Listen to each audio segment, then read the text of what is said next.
The relentless hum of the Arizona blacktop was a hypnotic drone, a desert lullaby threatening to lull Corporal Mark Jones into a trance. Midnight. The vast, empty expanse stretched out under a canopy of indifferent stars. The only sign of civilization, the occasional, fleeting glare of an oncoming 18-wheeler. He'd been driving for what felt like an eternity. California, a distant memory. Georgia and his little sister's graduation, still a long, lonely stretch of asphalt away. His old pickup truck, loaded with carefully chosen gifts and a duffel bag full of a Marine's life, rumbled on, a solitary vessel in a sea of darkness. Suddenly, the night shattered. Flashing red and blue lights erupted in his rearview mirror. A violent, unwelcome intrusion into the desolate peace. Mark's heart gave a jolt, a surge of adrenaline instantly banishing the road weariness. He glanced at his speedometer. Steady, just below the limit. His tags were current. What could it be? He pulled over to the gravel shoulder, the crunch of tires the only sound for a moment as the police cruiser, a menacing black and white silhouette, parked directly behind him, its high beams pinning his truck in an accusatory glare. Two figures emerged, their shapes indistinct against the blinding lights. Mark took a slow, deliberate breath, his Marine training kicking in. Stay calm. Assess the situation. He rolled down his window as the first officer approached. An older man, his face partially obscured by the brim of his hat, but his eyes, when they caught the dim interior light of the truck, were sharp. Assessing, Officer Peterson, according to the name tag that briefly glinted. License and registration, son.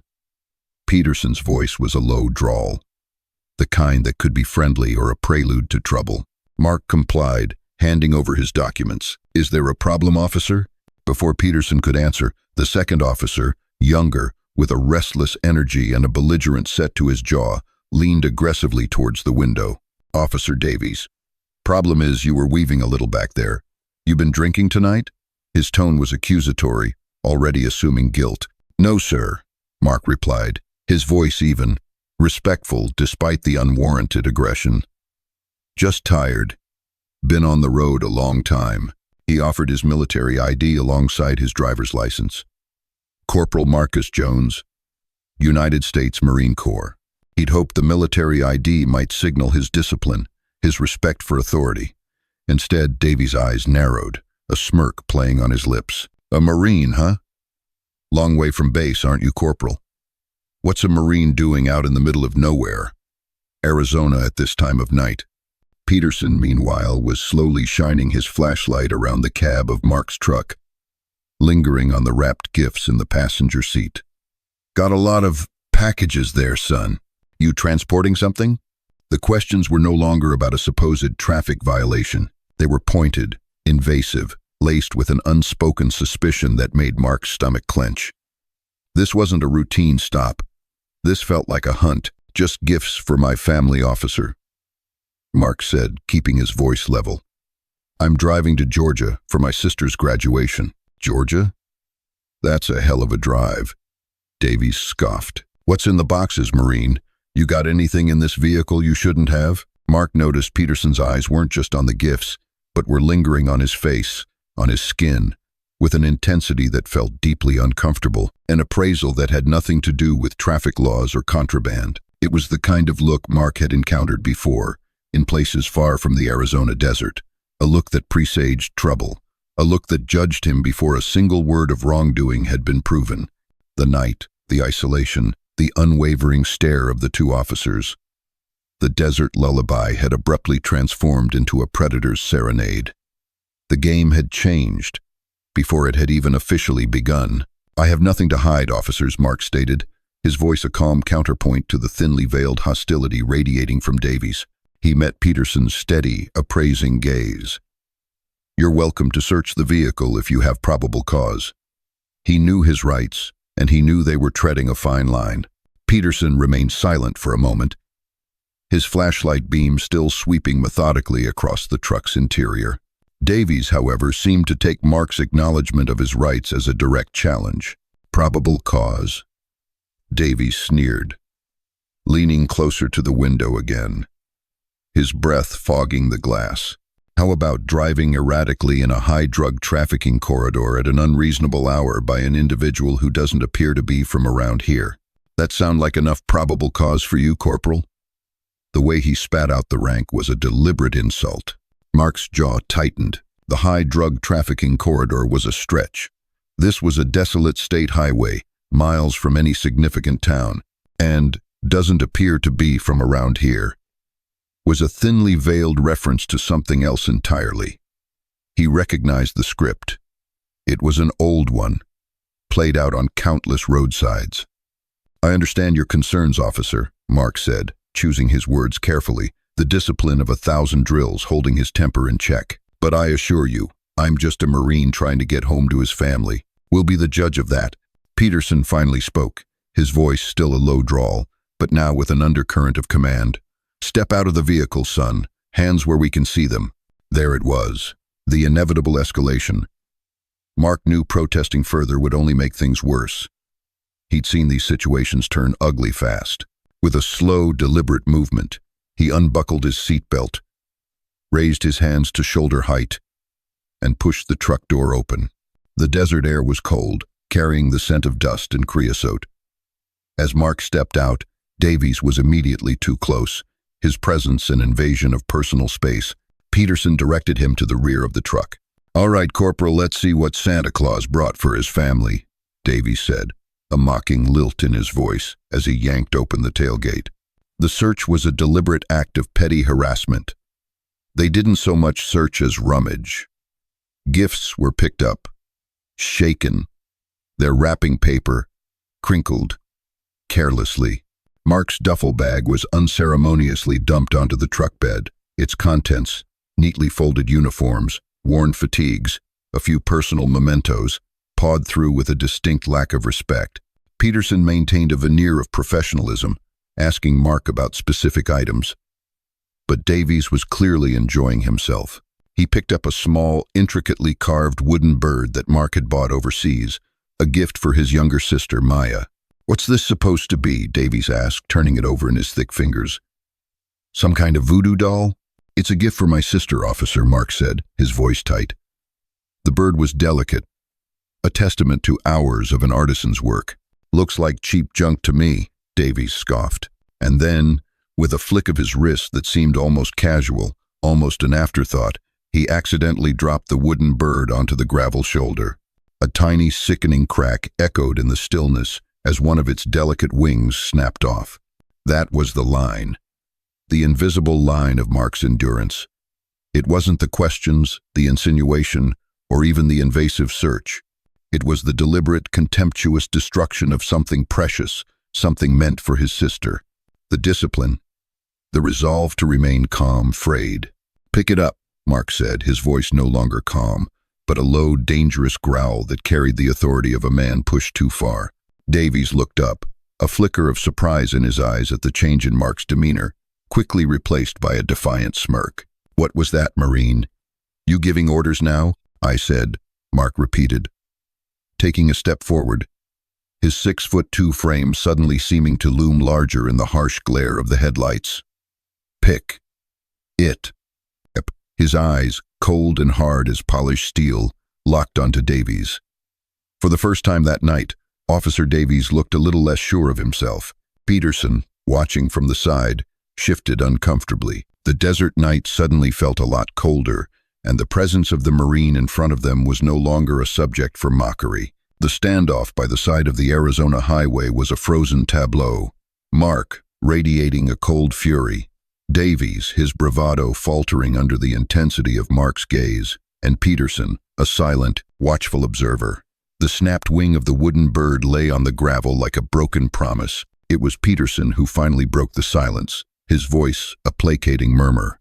All right, Officer Davies. Let's not make this any more difficult than it needs to be. Pick up the item." He didn't look at Mark, but his intention was clear. The situation was on the verge of escalating. Davies hesitated, his pride warring with a dawning sense of self-preservation. He clearly wasn't used to being challenged. especially not by someone he had already mentally categorized and dismissed. But there was something in Mark's eyes. A look Davies had perhaps only ever seen in training videos of combat veterans that brooked no further argument. Grumbling under his breath, he bent down and clumsily picked up the broken bird and its wing, thrusting it back at Mark without a word. Mark took it, his fingers gently closing around the damaged wood. He didn't say anything. The point had been made, however small, however temporary. "Are we done here, officers?" Mark asked, his voice once again controlled, though the steel hadn't entirely left it. Peterson nodded slowly. "Yeah, we're done. Just drive careful. Son, this desert can be tricky at night." It was a dismissal, but it lacked the earlier condescension. As Mark carefully placed the broken bird back in his truck and repacked his duffel bag, the two officers retreated to their cruiser. He didn't watch them leave, but he heard the crunch of their tires as they pulled back onto the highway and sped off into the darkness. He stood there for a long moment, the cold desert air doing little to cool the anger still simmering inside him. He felt violated, disrespected, and a deep, aching sadness for the casual cruelty he had just witnessed. It wasn't just about a broken gift. It was about the abuse of power, the ingrained prejudice that could turn a simple drive into a humiliating ordeal. Before starting the engine, Mark remembered the call he'd made. He'd been talking to his closest friend from his unit, Sergeant Reg Evans, just as Peterson and Davies had pulled him over. He'd muttered something about a possible delay in cops before being ordered out of the truck, but he wasn't sure if he'd actually ended the call. He fumbled for his phone, his hands still slightly trembling. The call was indeed still active, the timer showing it had been connected for over 20 minutes. "Reg?" Mark said into the phone, his voice hoarse. "Reg? You still there?" A crackle, then Reg's worried voice came through, loud and clear. "Mark? Man, what the hell was that? I heard most of it. Sounded like those jokers were giving you a real hard time. You okay? Where are you?" Relief, sharp and unexpected, washed over Mark. He wasn't entirely alone in this. Someone had heard. Someone knew. "Yeah, I'm okay, Reg. Just had a bad stop. Real bad." He quickly recounted the rest of what had happened. The humiliation, the broken gift. Reg listened, his anger palpable even over the phone. "Damn it, Mark. Those bastards. You got their badge numbers, a cruiser number. Anything?" "I think so. I was trying to stay focused on not losing it." "Good. You did good, brother," Reg said. "Look, when you get to a safe place, write everything down, every detail, and send me what you got. I know a guy, a lawyer, ex-JAG, deals with this kind of crap. Maybe he can offer some advice. You can't let them get away with this, Mark. Not this time." The conversation with Reg, the support of a trusted friend who understood the gravity of what he'd just faced, was a fragile ray of light in the oppressive darkness of the night. The fight wasn't over. In fact, it might have just begun. But now, Mark knew he wouldn't have to fight it entirely on his own. The broken bird in his hand suddenly felt a little less like a symbol of defeat, and a little more like a catalyst for a justice yet to come. The rest of the drive to Georgia was a blur of caffeine, open windows trying to dispel the stale air of the encounter, and a grim determination. The anger Mark had felt on that Arizona roadside had cooled, congealing into a hard knot of resolve in his gut. Reg's words echoed in his mind. "You can't let them get away with this, Mark. Not this time." He replayed the incident over and over, dissecting every word, every nuance of Peterson's calculated condescension and Davies' thuggish aggression. It wasn't just the broken gift, or the wasted hour by the side of a desolate highway. It was the casual stripping of his dignity, the assumption of guilt based on nothing more than the color of his skin and the lateness of the hour. It was the realization that his uniform, the one he wore with pride and had served with honor, meant nothing to men like them. Or worse, perhaps it had made him even more of a target. There were moments, fleeting but sharp, where the weariness of it all threatened to overwhelm him. The desire to just forget, to arrive at his family's home and immerse himself in the joy of his sister's upcoming graduation, was strong. What could one Marine do against two cops in a town he'd likely never see again? It felt like an unwinnable fight, a drain on energy he desperately needed for his family. But then he'd glance at the passenger seat, where the carefully rewrapped, though still damaged, wooden bird lay. A gift for Maya, his bright, spirited little sister who looked up to him, who believed her big brother could do anything. Letting this go felt like a betrayal, not just of himself, but of the values he'd sworn to uphold. He arrived in Oakhaven, Georgia, late the next day, exhausted but wired. The reunion with his family was a balm to his frayed nerves. His grandmother's warm embrace, his younger brother's boisterous greeting, and Maya's radiant smile as she ran to meet him at the door momentarily pushed the Arizona incident to the back of his mind. He tried to be present, to share in their excitement about the graduation, but the shadow of the encounter lingered. His grandmother, a woman with a lifetime's experience reading the emotions in her loved one's eyes, noticed his uncharacteristic quietness, the tension around his jaw. "Something troubling you, Marcus?" she asked gently one evening as they sat on the porch swing, the Georgia air thick with the scent of jasmine. He hesitated. He hadn't wanted to burden them, but looking into her wise, understanding eyes, he found himself recounting the story, the words tumbling out, a release of the pent-up anger and frustration. His grandmother listened patiently, her expression hardening as he spoke. When he finished, she reached out and took his hand. "Son," she said, her voice firm, "you did nothing wrong. Those men, they are the ones who should be ashamed.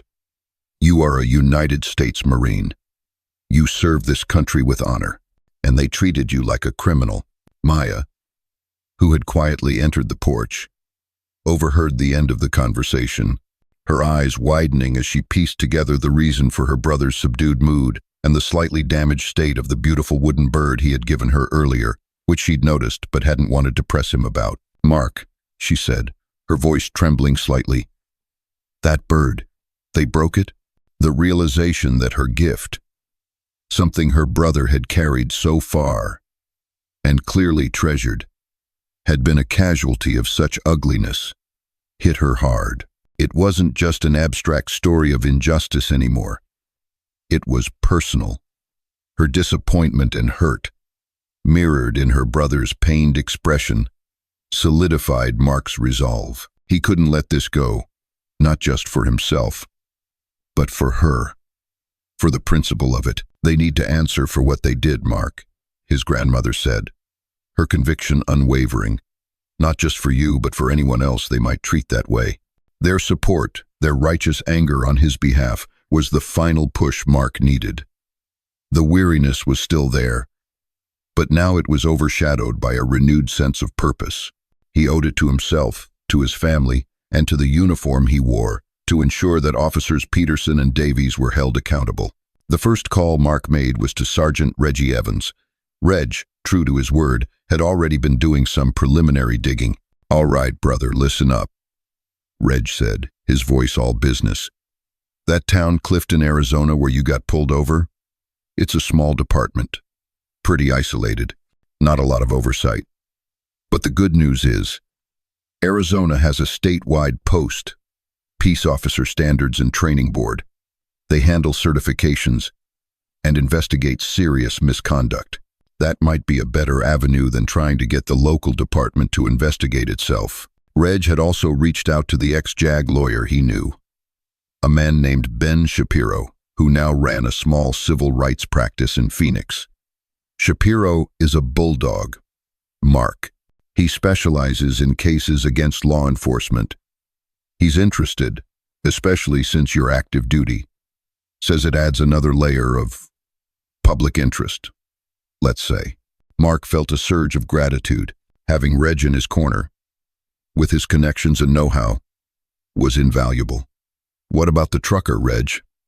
The guy who might have filmed it?" That was the trickier part. Mark hadn't gotten a license plate, only a vague description of the truck and the company logo. A Red Hawk in flight. It was a long shot, "I've put some feelers out on a few trucker forums, a couple of veteran networks," Reg said. "Describe the truck, the location, the approximate time. It's like looking for a specific grain of sand in the desert, man. But you never know. Miracles happen." While Reg worked those angles, Mark, with his grandmother's quiet encouragement and Maya's newfound fierce support, began meticulously documenting everything he could remember about the incident. Exact times, specific phrases used by the officers, their badge numbers, which he'd made a point to memorize, and the details of the damage to the gift. He also took clear photographs of the broken bird. The decision to pursue a formal complaint wasn't easy. He knew it would be a long, arduous process, likely involving trips back to Arizona, legal fees, even with Shapiro potentially taking the case pro bono or on contingency, and the emotional toll of reliving the event. There was also the unspoken concern about potential repercussions, however unlikely, on his military career, though he was confident he had acted with integrity. As Mark was preparing his formal complaint, he received an unexpected email. It was from an anonymous address, with the subject line, "Clifton PD, you're not alone." The email contained a link to a hidden online forum, a sort of digital whisper network where current and former residents of Clifton and surrounding small Arizona towns shared stories of their encounters with local law enforcement. Many of the stories echoed Mark's own experience. Questionable traffic stops, unwarranted searches, verbal harassment, and a pervasive sense of impunity among certain officers. Two names appeared repeatedly in connection with more aggressive tactics: Peterson and Davies. The forum was a goldmine of anecdotal evidence, a chorus of voices that had, until now, been isolated and unheard. It showed a pattern, a culture, but it also came with a stark warning. Posted by the forum administrator, "Share your stories. Find support. But be careful. They watch. They retaliate. Anonymity is your shield." The existence of this forum was both an encouragement and a chilling reminder of the entrenched nature of the problem he was facing and the potential risks involved in challenging it. The fight wasn't just against two rogue officers. It was against a system that seemed designed to protect them. Armed with his own detailed account, the supporting testimony from Reg, who had clearly heard Davies's aggression over the phone, the newly discovered online forum detailing a pattern of behavior, and the hope of finding the trucker, Mark, with Ben Shapiro's guidance, officially filed his complaint. It was sent to the Clifton Police Department, its internal affairs unit, if one even existed in such a small department, and more importantly, to the Arizona Post Board.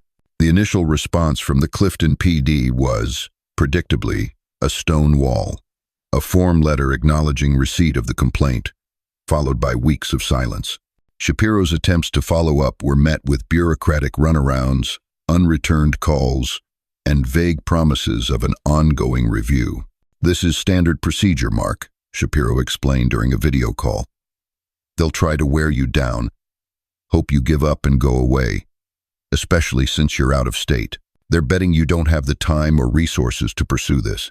Mark, however, was a Marine. Giving up wasn't in his nature. He was methodical, persistent. He kept detailed records of every communication, every missed deadline for response from the Clifton PD. The Arizona Post Board was slightly more responsive, assigning a case number and an investigator. However, they too emphasized that these investigations took time, often many months. The online forum provided a strange sort of comfort and frustration. Reading other people's stories validated Mark's experience, made him feel less alone. But it also highlighted the immense difficulty of achieving any real accountability. Many complaints had been filed over the years, with few tangible results. Just as Mark was beginning to feel the familiar grind of a slow, frustrating battle against an indifferent system, Reg called with news. "I think I found him, Mark. The trucker, or at least someone who matches the description and was in that area that night." Through a series of posts on trucking forums and veteran networks, Reg had connected with a man named Earl, a retired Army sergeant who now drove long haul. Earl remembered seeing a late-night traffic stop on that particular stretch of Arizona highway. remembered thinking the cops looked a little too eager. And yes, he confirmed. He often filmed unusual incidents on his dash cam, and sometimes with his phone, just in case. He was currently on a run to the East Coast, but would be passing through Georgia in about a week. He was willing to meet. A surge of hope. The first real, unadulterated hope Mark had felt in weeks coursed through him. This could be it. An independent witness. Video evidence. This could blow the case wide open. But the hope was quickly tempered by a chilling message that appeared on the anonymous Clifton online forum a day later. It wasn't a direct threat to Mark, but a general post. Heard some out-of-towner is stirring up trouble about a traffic stop. Word to the wise. Some roads are best left untraveled, and some witnesses might find their memories get a little foggy. The message was unsigned, untraceable, but its implication was unmistakable. Someone connected to Peterson and Davies, or someone within the Clifton PD, was monitoring the situation, was aware of the potential for a witness to emerge, and was issuing a veiled threat. The fight wasn't just against bureaucracy anymore. It was against an active effort to suppress the truth. The stone walls had eyes and ears, and they were listening very closely. The week leading up to Earl's arrival felt like an eternity to Mark. The ominous message on the online forum had cast a pall over his newfound hope, a stark reminder of the forces they were up against. He shared the message with Reg and Ben Shapiro. "This is intimidation, plain and simple," Shapiro said, his voice grim over the phone. "It means they're worried. It means your witness, Earl, could be very significant. We need to handle his testimony carefully. Ensure his safety if he's willing to come forward publicly." Mark wrestled with the ethics of potentially putting Earl at risk. But Earl, when Reg spoke to him again, seemed unfazed. "Heard about the warning, son," Earl had said. His voice, a gravelly baritone. "Doesn't change a thing. Seen too much in my time to be spooked by some keyboard cowboy. I saw what I saw. If it helps a fellow serviceman, I'm in." His resolve, a reflection of an older generation's unshakable fortitude, was a profound encouragement to Mark. The meeting was set at a quiet truck stop diner just off the interstate, a neutral location chosen by Earl. Mark went with his sister, Maya, who insisted on coming for support, her youthful indignation a fierce counterpoint to Mark's measured composure. Reg, unable to travel from California on such short notice, was on standby via phone. Earl was a big man, his face weathered by years on the road, and Mark suspected by more than just the sun. His handshake was firm, his eyes direct. After introductions and a round of coffee, Earl got straight to the point. "Yeah, I remember that night," he said, looking at Mark. "Saw your pickup, then those two local yokels pulling you over. Looked fishy from the get-go. They were on you like a cheap suit." He then produced his phone. "My dashcam caught some of it, but it's mostly just brake lights in their cruiser. But this..." He tapped the screen and a video began to play. It was shaky, clearly filmed by hand from a distance, but the audio was surprisingly clear, picked up by his phone's microphone. The video captured the latter part of the confrontation. Mark's increasingly firm tone, Davies' aggression, the sickening sound of something small breaking, and Mark's dangerous low command. "Pick it up." It didn't show the initial stop or the full extent of the search, but it corroborated Mark's account of Davies' aggression and the deliberate destruction of the gift. More importantly, it showed Mark maintaining his composure, clearly not the aggressor. "I figured it might be useful," Earl said as the video ended. "Didn't like the look of those two. Seemed like they were enjoying themselves a little too much." As they were discussing the video, Earl's demeanor suddenly shifted. He glanced nervously towards the diner window, then back at Mark and Maya. "Look," he said, his voice dropping. "I'm glad to help you, son. Truly. But I gotta be honest. After I talked to your buddy Reg, I got a call. Blocked number. Guy didn't say who he was, but he knew my route, knew my truck. Told me it'd be real unfortunate if I had some mechanical troubles on my next run through Arizona. Or if some unforeseen cargo inspection held me up for a few days. Maya gasped. Mark's face hardened. The message on the forum wasn't an empty threat. They were actively trying to silence potential witnesses. He didn't explicitly mention you or this incident. Earl continued. But the timing, it ain't a coincidence. I've got a family, a schedule to keep. I can give you this video, testify if it comes to a deposition with a lawyer present. But I can't be sticking my neck out too far publicly, you understand? I can't have my livelihood threatened. The smoking gun witness was now a reluctant one, his willingness to help tempered by a very real fear of retaliation. The video was valuable, but without Earl's strong, public testimony to back it up, its impact could be diminished. The forces protecting Peterson and Davies were proving to be both insidious and far-reaching. Earl's hesitation and the clear threat made against him forced a shift in strategy. Ben Shapiro advised against immediately making Earl a public figure. We use the video, his sworn affidavit taken discreetly, but we protect him as much as possible for now, Shapiro said. Let's see how Clifton PD and the Post Board react to this new evidence first. If they stonewall, then we consider escalating with Earl's more direct involvement, if he's willing. The video and Earl's notarized statement were submitted. The Clifton PD's response was a terse acknowledgement. The Post Board, however, showed more interest, requesting further details and indicating they were taking the matter under advisement. Frustrated by the slow pace and the clear attempts at intimidation, Mark, after much discussion with his family, Reg, and Shapiro, agreed to a more public approach. He wouldn't name Earl yet, but he would share his own story more broadly. With Maya's help, who, inspired by her brother, had a knack for social media, Mark crafted a carefully worded public statement. He detailed the incident, focusing on the abuse of power and the violation of his rights, emphasizing his service as a Marine and his love for his country, juxtaposing it with the disrespectful treatment he received. He didn't release Earl's video publicly yet, holding it as an ace up his sleeve, but alluded to having corroborating evidence. The statement, posted on veteran-focused social media pages and shared by civil rights advocacy groups Shapiro was connected with, began to gain traction. It wasn't a viral sensation, but it sparked a conversation. Other veterans, particularly veterans of color, started sharing their own similar experiences with law enforcement in small towns across the country.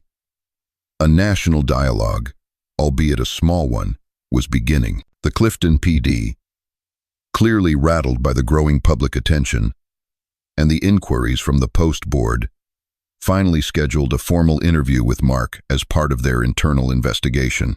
They also, surprisingly, agreed to Shapiro's request that officers Peterson and Davies be interviewed separately on the same day. The day of the interviews, Mark flew back to Arizona, Shapiro by his side.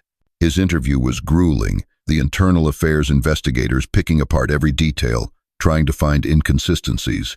Mark remained steadfast, recounting the events with the same calm precision he'd shown on the roadside. Later that day, Peterson and Davies were interviewed. And here, the breakdown occurred. When confronted with Mark's detailed statement and the suggestion that there might be video evidence of the latter part of the encounter, Shapiro had strategically hinted at it. Their stories began to diverge. Peterson, the older, more experienced officer, stuck to a carefully constructed narrative of a routine stop and a misunderstanding, downplaying any aggression. Davies, however, perhaps feeling the pressure or trying to shift blame, admitted to losing his temper a bit and accidentally dropping the wooden bird. He tried to paint Mark as mouthy and uncooperative, but his admission of losing his temper was a crack in their united front. More significantly, in trying to justify his actions, Davies inadvertently revealed a crucial piece of information. He mentioned that Peterson had been on his radio with dispatch before they even pulled Mark over, discussing a suspicious vehicle matching the description of one involved in a bolo. Be on the lookout. Alert from a neighboring county. This was news to Mark and Shapiro. There had been no mention of a bolo during the stop. If true, it could potentially justify the initial stop. But it also raised new questions. Why wasn't it mentioned? Was Mark's truck truly a match? or was it a pretext? And if it was a legitimate bolo, why the subsequent harassment and petty destruction? The twist wasn't a piece of evidence against the officers, but a piece of their defense that, paradoxically, opened up a whole new line of inquiry and smelled suspiciously like a post-incident fabrication or a convenient, unverified assertion. The revelation about the supposed bolo alert threw a new, confusing light on the case.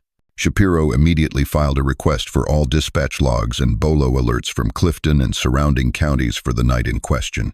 The Clifton PD, now under increased scrutiny from the Post Board due to the inconsistencies in Peterson's and Davies' testimonies highlighted by Shapiro, reluctantly complied. The logs were a maze of codes and abbreviations, but with careful analysis, a troubling picture emerged. There had been a bolo alert issued that night from a neighboring county for a pickup truck of a similar make and color to Mark's, reported as having left the scene of a minor property crime, a broken storefront window. However, the bolo also included a crucial detail. The suspect vehicle had a distinctive, large NRA sticker on the rear window. Mark's truck had no such sticker. It had a Marine Corps decal. They saw your truck, saw you, and decided to use a flimsy bolo as a pretext to stop you and harass you, Shapiro concluded, his voice tight with anger. Then Davies lost his temper, and Peterson either condoned it or was too indifferent to stop it. The bolo was their get-out-of-jail-free card if anyone asked questions, but they didn't even bother to use it with you because they didn't think you'd ever challenge them. This discovery was a double-edged sword. It explained the stop, but it also highlighted the premeditation and potential racial profiling involved. Presenting this would be complex. It could be spun by the officer's defense as a legitimate, if mistaken, stop, muddying the waters around the subsequent abuse. Meanwhile, the pressure on Earl, the trucker, intensified. He received another anonymous call, more direct this time, mentioning his daughter by name and her school. Shaken, Earl contacted Reg, saying he was still willing to provide his sworn statement and video, but he could no longer risk testifying in any public hearing or trial. The fear for his family was too great. This was a significant setback. Earl's live testimony would have been powerful. Just as Mark and Shapiro were grappling with this, an internal source from the Clifton PD, someone connected with the posters on the online forum, leaked an internal memo to Shapiro.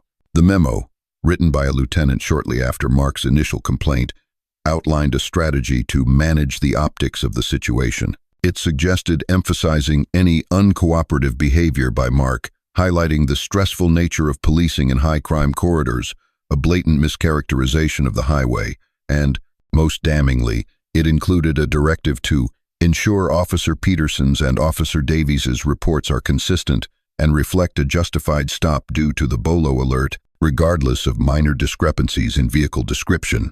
This memo was dynamite. It wasn't just about a pretextual stop anymore.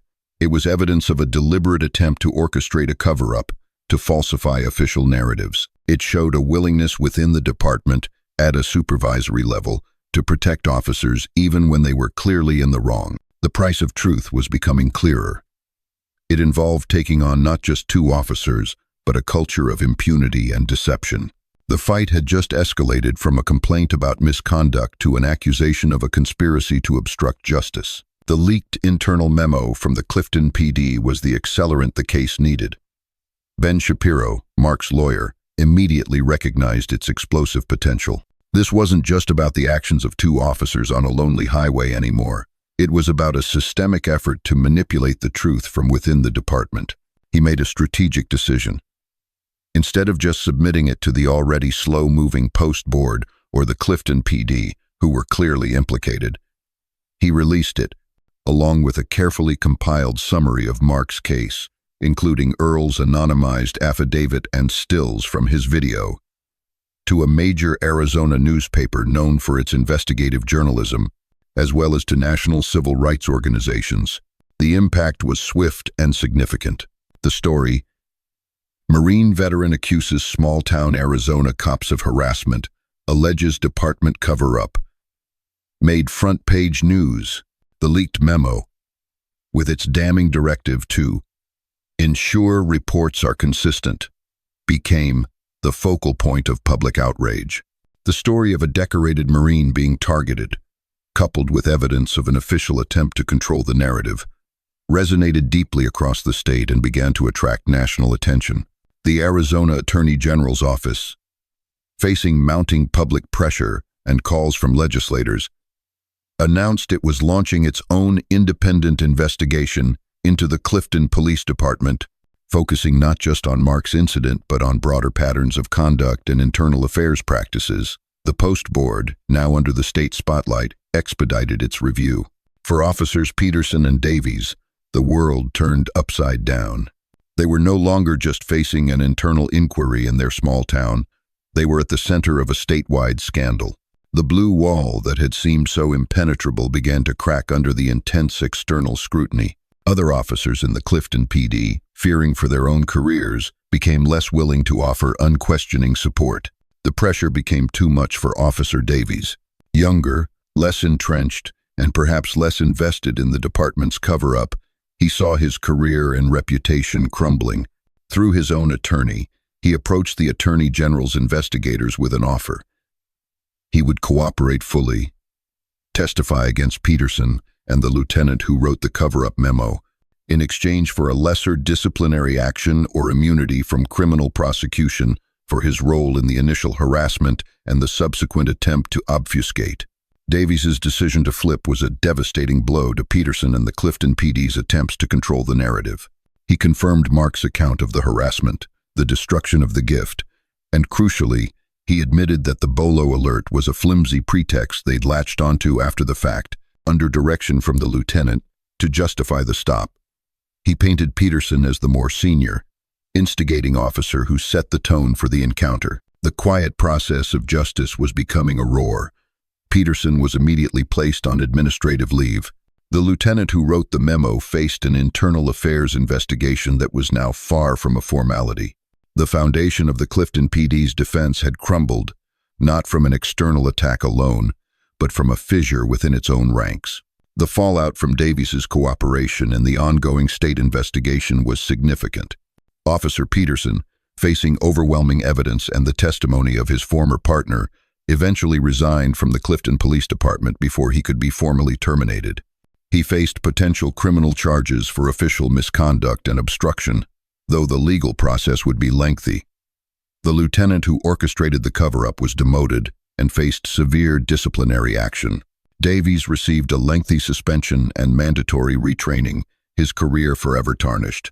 For Mark, the news brought a complex mix of emotions. There was a sense of vindication, of course. The truth he had fought so hard for had in large part come to light. But there was no elation, no triumphant celebration. The process had been too long, too draining. The realization of what he had endured, and what so many others might have faced, left a lasting mark. The Arizona Post Board issued a formal reprimand against the Clifton Police Department, mandating significant changes to their training, complaint procedures, and internal affairs oversight. It wasn't a perfect solution, but it was a tangible step towards accountability. Mark chose not to pursue a civil lawsuit. His goal had been accountability and the acknowledgement of wrongdoing, not financial gain. He felt that had been achieved, at least to a degree that allowed him to find some peace. He finally made it to his sister Maya's graduation, a little later than originally planned, but with a lighter heart. The wooden bird, though its wing was still visibly mended, sat proudly on the mantelpiece in his family's Georgia home, a symbol not of a perfect gift, but of a hard-won battle for dignity. The experience changed Mark. He had always been a dedicated Marine, committed to service, but now, that sense of service had expanded. He became more involved in veteran advocacy groups, particularly those focused on civil rights and the fair treatment of service members and veterans of color by law enforcement. He shared his story, not to dwell on the negativity, but to empower others, to show them that it was possible to fight back, to demand accountability. Joy and sorrow intertwined. The joy of seeing justice, even imperfect, was real. The support he'd received from Reg, Shapiro, Earl, who was immensely relieved he didn't have to testify publicly but proud of the outcome, and even strangers who'd read his story, was a powerful affirmation of human decency. Yet, there was a lingering sorrow for the systemic issues that made such battles necessary, for the knowledge that his experience was not unique. He knew the fight for true equality and respect was far from over. Years passed. Mark continued his service in the Marines, rising through the ranks, his leadership informed by the wisdom and fortitude he had displayed not just on foreign soil, but on that lonely Arizona highway. The incident in Clifton became a defining moment in his life, a catalyst for a deeper commitment to justice. He never forgot Officers Peterson and Davies, not out of lingering anger, but as a reminder of the constant vigilance required to protect one's rights and the rights of others. He occasionally checked the news from Clifton, noting the slow, incremental changes happening within its police department, a small acknowledgement perhaps to the stand he had taken. His sister, Maya, inspired by her brother's ordeal and his quiet strength, decided to pursue a career in law, specifically focusing on civil rights. The broken wooden bird, now a cherished family heirloom, sat on her desk as she studied, a constant reminder of what they had fought for. One evening, Mark, now a gunnery sergeant, was addressing a group of new recruits, young men and women of all backgrounds, about to embark on their own military journeys. He spoke to them not just of combat readiness and discipline, but of the responsibility they carried as representatives of the United States Marine Corps, both in and out of uniform. He didn't recount the specifics of the Arizona incident. He didn't need to.